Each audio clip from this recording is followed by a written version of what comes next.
Selamat datang di Tegal Bahari.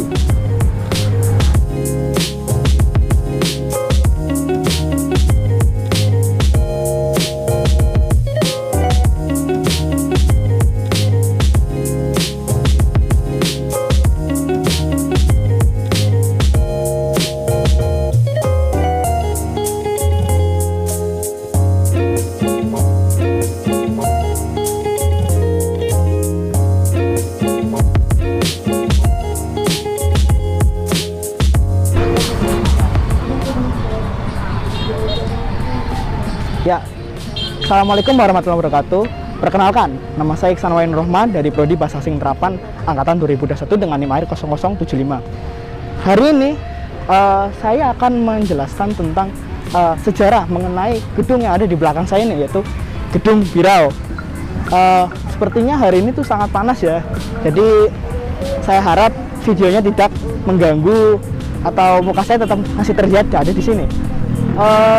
Jadi yang seperti Anda lihat di belakang saya ini, di belakang sini banyak sekali terlihat kalau Gedung Birao ini merupakan gedung yang sangat mirip atau gedung yang memiliki karakteristik sama dengan Lawang Sewu.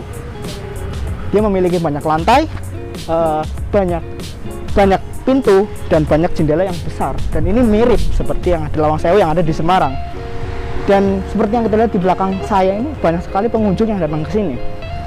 Tapi sebelum kita membahas tentang itu semua, mari kita bahas dulu mengenai sejarah dari Gedung Birao ini. Sebentar. Gedung Birao terletak 150 meter dari Stasiun Tegal. Sekitar 150 meter dari Stasiun Tegal. Gedung ini memiliki lebar 7.100 meter persegi dan memiliki panjang 120 meter, lebar 42 meter dan tinggi 36 meter. Pada awalnya Gedung Birao ini dibangun oleh seorang arsitek Belanda atau berbahasa Belanda yang bernama Henry Macklen Point pada tahun 1910. Dalam tulisannya pada tahun 1984 sampai 1971 dia merancang bangunan Gedung Birao ini, gedung yang ada di belakang saya ini, sebagai kantor pusat kantor perusahaan kereta api Semarang Cirebon Stroomtram atau SCS Matsapich ya. Perusahaan SCS sendiri merupakan salah satu perusahaan transportasi kereta yang melayani trayek Semarang hingga Cirebon melalui Pekalongan dan Tegal. Lalu pada masa pendudukan Jepang, gedung ini dialihfungsikan sebagai markas bala tentara militer Jepang. Lalu pada masa revolusi Jepang, bangunan ini menjadi saksi perlawanan masyarakat Tegal sebagai bentuk perlawanan terhadap penjajah dari Jepang. Lalu pada masa kemerdekaan Indonesia, gedung ini menjadi salah satu gedung yang mengibarkan bendera merah putih, walaupun pada saat itu bendera merah putih belum boleh atau dilarang untuk dikibarkan di Indonesia.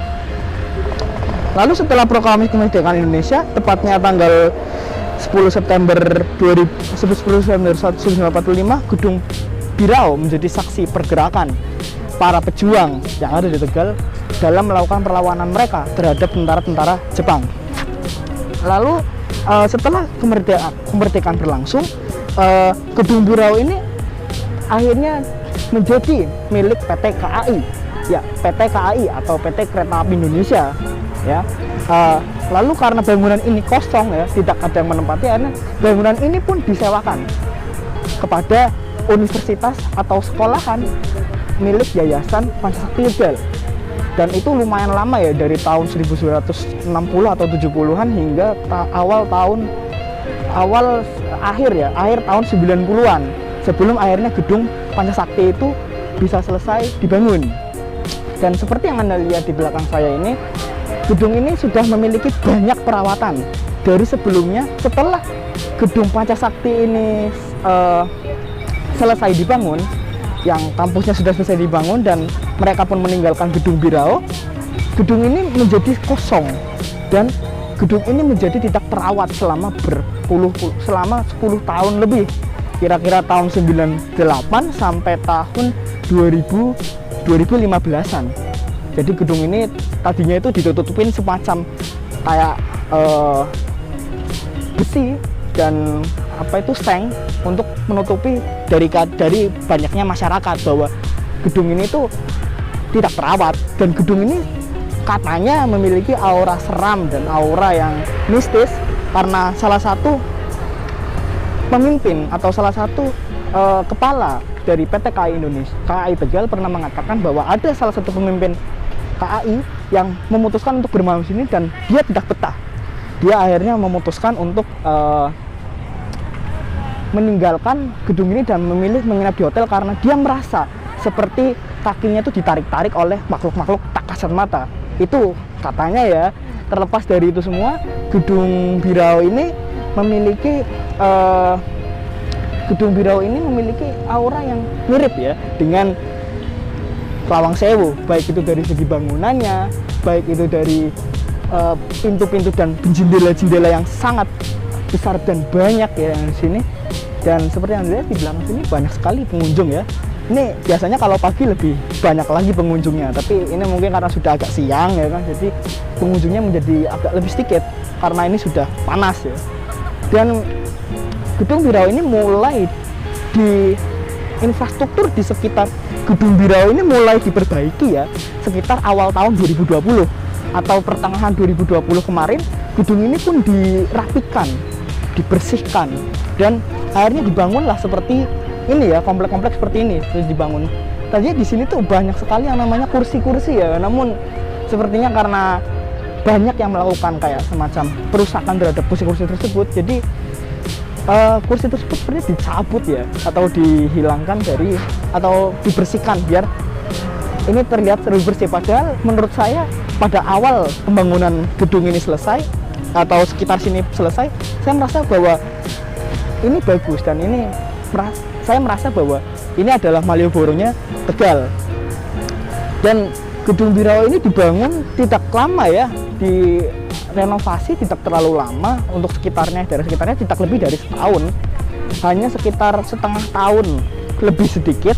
Gedung ini pun jadi dan diresmikan beserta dengan ya Taman Pancasila yang di sini yang baru diresmikan kemarin. Mungkin nanti akan saya liput ya videonya. Dan bentuk gedung atau daerah yang ada di sini sudah berbeda dari awal gedung Birao ini dibentuk. Mungkin gambaran lama tentang gedung Birao ini akan ditampilkan di sini ya. Nanti saya akan minta tolong dieditkan agar terlihat di sini. Dan gedung Birao ini akhirnya dialihfungsikan menjadi sebuah tempat wisata, destinasi wisata, terutama untuk para remaja yang suka melakukan foto. Dan ini merupakan hal yang bagus ya, karena terutama di saat senja maupun sore hari, foto di sini merupakan hal yang sangat baik dan bagus ya.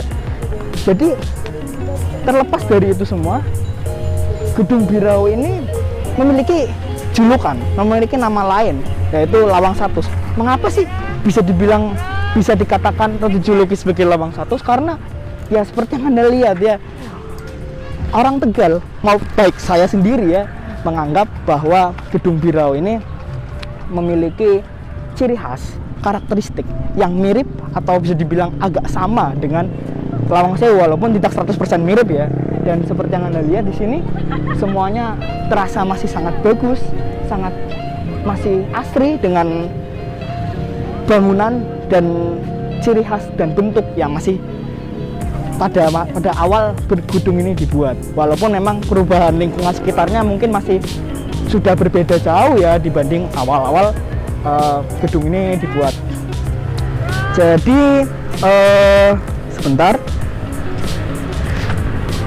Gedung ini setiap hari selalu mendatangkan para wisatawan lokal, baik itu di daerah saya sendiri yaitu Kota Tegal, Kabupaten Tegal, maupun dari Brebes, karena gedung ini menawarkan semacam pesona yang mirip dengan Lawang Sewu, namun dengan kos yang lebih murah dan tidak perlu jauh ke Semarang, bukan? Yang menarik dari gedung Birau ini infrastrukturnya mirip seperti Belanda tadi, dan digabungkannya, dicampurkannya, perpaduan antara bangunan arsitektur Belanda dan arsitektur Nusantara yang dinamakan sekarang itu arsitektur Indis ya. Kalau tidak salah, mohon maaf, akan saya koreksi kalau misalnya saya salah. Sama halnya dengan peninggalan Belanda-Belanda yang lain, gedung-gedung Belanda yang lain seperti Lawang Sewu, gedung ini masih memiliki pesona yang mirip, sama, dan masih berdiri kokoh sampai sekarang ini. Seperti yang Anda lihat di video saya ini ya. Dan ini masih berdiri tegak walaupun memang ada beberapa spot ya, atau beberapa tempat yang menurut saya itu catnya sudah mulai agak terkikis dan terkelupas. Tapi tidak masalah karena bangunan ini masih memiliki ciri khas sejarah yang sangat ikonik bagi Kota Tegal. Mungkin sekian yang bisa saya sampaikan pada hari ini sebagai tugas kebudayaan Indonesia. Kurang lebihnya mohon maaf, tapi saya berharap jika dunia luar atau kota-kota lain yang ada di Indonesia mau bisa mengenal yang namanya situs Lawang Satus ini. Dan saya yakin kedepannya Lawang Satus di Tegal ini akan menjadi lebih terkenal lagi di mata orang banyak. Sekian yang saya sampaikan, kurang lebihnya mohon maaf. Wassalamualaikum warahmatullahi wabarakatuh.